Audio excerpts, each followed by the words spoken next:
Salve, rapaziada, aqui é o Ryan Santos, direto da Espanha. E no dia de hoje a gente vai fazer um summary, um resumão do terceiro dia do Mundial de Clubes. Virei meme mais uma vez porque anteriormente eu falei que o Mundial de Clubes ia flopar. E aí ontem eu fiz um título pegajoso para que todo mundo clicasse dizendo que Mundial de Clubes é melhor do que melhor do que a Copa do Mundo da FIFA. Só que apesar do título, as pessoas elas têm QI 83 e não abrem o vídeo para escutar o que eu tenho a falar no vídeo. Beleza. Isso é um hack de engajamento, que eu estou acostumado e tal. Então o pessoal tá batendo pra caramba em mim, por quê? Tem um print dizendo que o Mundial de Clubes ia flopar e um vídeo que eu gravei ontem dizendo, cara, Mundial de Clubes é melhor que a Copa. Okay? E eu continuo batendo na mesa para dizer que, como produto, especialmente para nós brasileiros, o Mundial de Clubes é um produto superior à Copa. Lembrando que eu estou falando de um produto para ser visto à distância na televisão. E o principal argumento que eu dei é que tem 4 Brasis. Na verdade, 4 Brasis. Então tem jogo todo dia que a gente vai torcer ali pra caramba para um brasileiro ganhador europeu. Tem certas pessoas que, não vão torcer para o Flamengo. Entendo. Então, são 3 Brasis e uma Argentina. São 3 times que você torce pra caralho pra ganhar de europeu e um time que você torce com todas as forças contra, que é o Flamengo ou o Palmeiras, se você é corintiano. Mesmo assim, isso deixa o negócio cada vez mais interessante. Eu coloco nessa equação o River e o Boca. No dia de ontem, eu também torci muito para que o Boca ganhasse do Benfica. Por quê? Não sei se está acompanhando no Twitter, tá uma polêmica inteira dos portugueses dizendo que o nosso campeonato é uma merdinha, que a América do Sul é uma merdinha e que o Palmeiras, que é o melhor Palmeiras da história, penou para ganhar do pior Porto. Okay? O Porto que chegou em terceiro lugar, o Porto que está se reconstruindo depois da morte de Pinto da Costa e por aí vai. O que eu quero trazer para você são estatísticas que mostram o flop do Mundial. Então, eu falei o argumento de cá antes do Mundial começar. Eu falei o argumento de cá no dia de ontem, depois de ter presenciado Atlético de Madrid, PSG, Botafogo e por aí vai. Cara, nesse vídeo que eu falei do produto em si, mundial, tendo muito potencial, é uma startup com muito potencial. E startup no início dá um monte de coisa errada. E aí os donos da startup vão voltar para o laboratório, melhorar o produto, melhorar a entrega, melhorar o marketing, a distribuição. Eu tenho algumas estatísticas para passar para você e eu vou usar minha calculadora.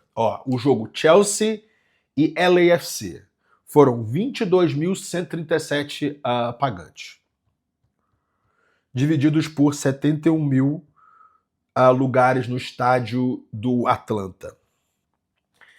31,17% do estádio, apenas 31% do estádio estava cheio. O jogo do Flamengo, que tem a maior torcida, digamos, do mundo, ok? Teve 25.797 divididos por 67.594. Temos aí uma lotação de 38% do estádio. Ok? O que eu falei no vídeo de ontem? Olha só, vamos monitorar os dias de semana. É fácil lotar estádio num sábado ou num domingo nos Estados Unidos. Fácil. Só que eu quero ver se as pessoas vão às 3 horas da tarde, às 5 horas da tarde de uma segunda-feira, vão ver um jogo aí, nem que seja de um time europeu. E não foram. Não foram. Tá? Esses números aqui são realmente preocupantes, especialmente se tratando de Chelsea, que é um produto internacional, um time campeão da Champions League, um time grande, e mais ainda, especialmente se tratando de Flamengo, que é o time, em tese, com a maior torcida entre todos esses aí. Okay? Eu realmente fiquei desapontado que o Flamengo botou 25 mil pessoas no estádio. Tá? Sendo que o Botafogo levou o quê? Quantos para Buenos Aires? Botafogo tem uma torcida muito menor que a do Flamengo, botou aí 30 mil, 40 mil pessoas em Buenos Aires, na final lá, e o Flamengo botou só 25 na estreia nesse Mundial. Eu realmente achava que o Flamengo seria o campeão de audiência dessa porra toda. Dois campeões de audiência dessa porra toda. O que pintou pra gente aqui é que Real Madrid e Boca Juniors, surpreendentemente, Real Madrid e Boca Juniors são os dois únicos times que deram sold out em seus ingressos. E aí, ontem teve o jogo do Boca com o Benfica e o estádio estava lotado. Rapaziada, o Boca é um time verdadeiramente internacional. Tudo o que os times brasileiros tentaram fazer para internacionalizar a marca, desde o Corinthians tentando trazer o Zizal 15, 10 anos atrás, desde o Flamengo importando Arturo Vidal para trazer o público chileno, Arrascaeta para o público uruguaio, por grandes jogadores argentinos no Flamengo, Davi Luiz, Felipe Luiz, para tipo, pessoal da Europa, o Flamengo é o relevante daqui. Tudo que os times brasileiros fizeram para internacionalizar a marca, o Boca conseguiu sem querer, sem gastar um centavo. É impressionante a força da torcida do Boca. E, não sei se você lembra, teve uma final aqui na Espanha, Santiago Bernabéu, final da Libertadores entre River e Boca, e, cara, a cidade parou por causa de dois times argentinos. Existe o agravante de que Miami é uma cidade onde os argentinos mandam. Eu vou até ler aqui o print do meu camarada Elite Brasileira Memes. Um abraço aí para todo mundo do grupo do Elite Brasileira Memes. Deixa eu ver ele aqui. Memes Elite Brasileira. Cadê ele? Ah, tá na minha outra conta. Ele me explicando como é que funciona a hierarquia do poder em Miami. Ele falou aqui, ó. Eu postei o seguinte ontem. Ó, me perguntaram assim, torcida do Boca lotando Miami, efeito Javier Milei? Eu respondi assim, argentino consegue visto fácil para os Estados Unidos pela mesma razão dos sul-africanos boas. São brancos. Trump e Elon Musk têm uma política meio eugênica. E isso aqui é uma parte geopolítica que eu ia distanciar do futebol, mas é verdade, tá? O argentino, ele tem muito mais facilidade de conseguir visto turista do que a gente. Especialmente hoje em dia. Aí você fala, não, é porque o Trump é amigo do Milei? Não sei. Mas o sul-africano, que é um país da lista negra, lista cinza, se você é sul-africano branco, você tem passe livre para os Estados Unidos. Como é que fala? Que coincidência, né? Tipo, então, para o argentino, cuja moeda está bem valorizada, ok? O argentino que tem savings, tem economias em dólares, é realmente tranquilo de pegar suas tralhas e ir para os Estados Unidos. E tem uma segunda derivada é que praticamente todo argentino de classe média alta e classe alta, ele tem um passaporte europeu, italiano, espanhol, que também dá passe livre para os Estados Unidos. Então, o que eu espero, até para o jogo do River hoje, que tanto o River quanto o Boca, eles tragam uma attendance média mais alta que os brasileiros. Okay? Que vai ter uma média maior de público nos jogos de River e Boca do que os brasileiros, por essa vantagem dos argentinos. E aí, eu falei de eugenia e tal, dizem por aí, tá, que o nosso Donald Trump e o Elon Musk, eles têm pensamentos parecidos com o tal bigodinho austríaco, não em relação ao anti-sionismo, ao antissemitismo, mas eles são white supremacists. Tá? Então, a gente está vendo muitos mecanismos para atrair brancos de tudo quanto é lugar do mundo e reunir eles nos Estados Unidos. Okay? E a Argentina é um país branco. Vamos voltar para o futebol. Ryan, esses números aqui te preocuparam? 22 mil no jogo do Chelsea e 25 mil no jogo do Flamengo? Não. Não. Por quê? Porque eu peguei os números de público médio da Major League Soccer nesse último ano. 21.859 attendants. 21.859 pagantes.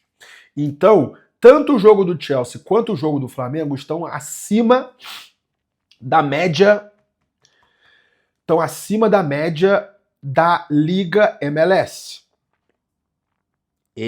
Que tem o seu público local, que tem as pessoas que se identificam com o time. Qual foi o problema? Eles meteram esses jogos em estádios da NFL. Estádios da NFL que tem público, que tem capacidade aí de 70, 80 mil pessoas. Então, se você fizesse esses jogos do Mundial de Clubes em estádios projetados para futebol MLS, talvez a atmosfera estaria melhor. Porque ia dar um feeling de estádio cheio. Mas você colocando 25 mil pessoas num estádio de 70 mil, você escuta até a voz do treinador. Parece estar jogando pras moscas. E aqui a gente tem o maior público da MLS foi 65.520 Atlanta contra Montreal. O mesmo Atlanta que não conseguiu botar 23 mil pessoas no jogo do Chelsea. Mesma cidade, ok?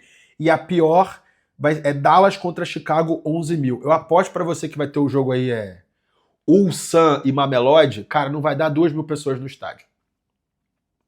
Ok? Então, eu volto a dizer, flopou, Mundial flopou, como produto físico. Mas ele tem muito potencial como produto digital. Entendeu o que eu quis dizer? Produto físico flopou por quê? Colocaram no país errado e no país errado, mês errado, porque as pessoas estão de férias em julho, não em junho, tá? País errado, Estados Unidos. Mês errado, junho versus julho. E também estádios errados. Se fizesse a Copa do Mundo de Clubes em estádios da MLS, estádios que tem 25, 30 mil pessoas, a atmosfera ia ser melhor. Porque ia ter mais aquele sentimento de estádio cheio. E aí eu colocaria os grandes estádios da Copa do Mundo nas quartas, nas semifinais e tal. E aí eu quero passar a pergunta para você. Qual país esse produto do Mundial de Clubes ia dar bom fisicamente? Tá? Já falei, produto digital, muito potencial. Especialmente para mim, para nós brasileiros. A gente quer ver, a gente tem esse síndrome de vira-lata, a gente quer ver nossos times ganhando dos poderosos da Europa. Queremos sim.